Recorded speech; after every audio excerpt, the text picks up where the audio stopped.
Salut à tous et bienvenue pour ce nouvel apéro Kusatsu.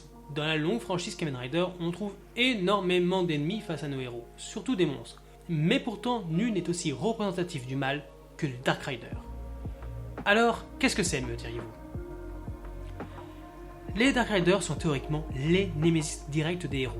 Certains allant même jusqu'à copier leur apparence avec des teintes de couleurs différentes pour bien connoter qu'ils appartiennent au mal. C'est d'ailleurs le code qui reviendra le plus souvent. Mais pour bien identifier un Dark Rider, une apparence ne fait pas tout. Il faut aussi tenir compte de leur caractère et de leurs actions. Déjà, un Dark Rider, ce n'est pas un Rider méchant, un anti-héros, c'est-à-dire un personnage qui se retrouve à combattre nos héros, qui n'est pas forcément maléfique, pas forcément méchant, mais qui doit lutter pour une certaine raison ou sous une certaine obligation. Ça peut être par rapport à son but, son caractère, sa crédulité, parce qu'il participe à un certain événement, par politique ou même par vengeance. Mais tu vois, eux, ils ont des valeurs, ils doutent, ils savent se remettre en question. C'est donc généralement dans cette gamme que tu vas retrouver les riders qui finissent par rejoindre les héros. Ce que j'appelle moi les Kamen Riders tertiaires.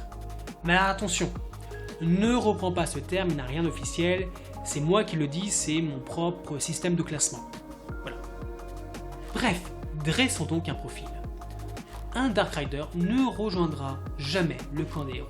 Mais jamais. Sauf si c'est son plan. Parce que oui, ils ont toujours un plan. Bien que ça s'avère assez classique, tu vois, du genre détruire le monde, assouvir l'humanité, détruire l'humanité, etc. Tu vois le topo. Des plans qui ne reflètent qu'une chose. Leur noirceur.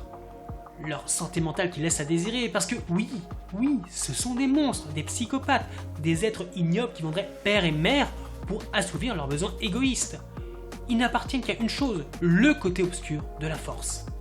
Et c'est pour cela que très souvent, voire quasiment tout le temps, ils sont l'adversaire ultime, le boss final à abattre. Et puis bon, aussi, ils ont souvent le terme Dark dans leur nom, ce qui aide pas mal, comme Dark Kabuto, Dark Iba, Dark Ghost. Mais n'oublie pas une chose, les Dark Riders, comme leurs homologues lumineux, portent le titre de Kamen Rider. Je te dis ça, c'est pas anodin, parce qu'il existe une catégorie de méchants qui sont des copies de Kamen Rider, qui ont des ressemblances avec eux.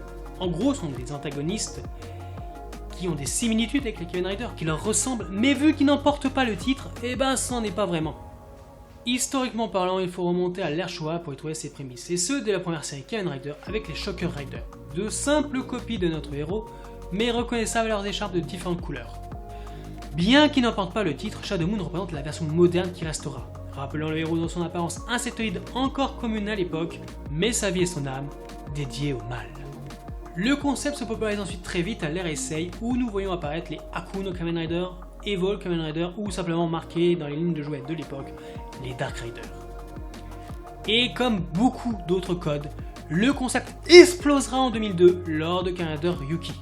Pour finir, en règle générale, bien qu'apparus en série, les Dark Riders sont l'opposant idéal pour les films de la franchise, comme par exemple Kamen Rider Negadeno dans le film Versus entre Kiba et Deno, ou encore Kamen Rider Eternal dans le film de Kamen Rider Double. Merci à l'équipe de Radio Anime de nous avoir permis de vous présenter les bases de ce genre de personnage. Vous pouvez retrouver toutes les dernières news en matière de tokusatsu sur le site heroshop.com ou dans le magazine Monkey TV. On se retrouve donc très bientôt pour un nouvel apéro Kusatsu. Bye.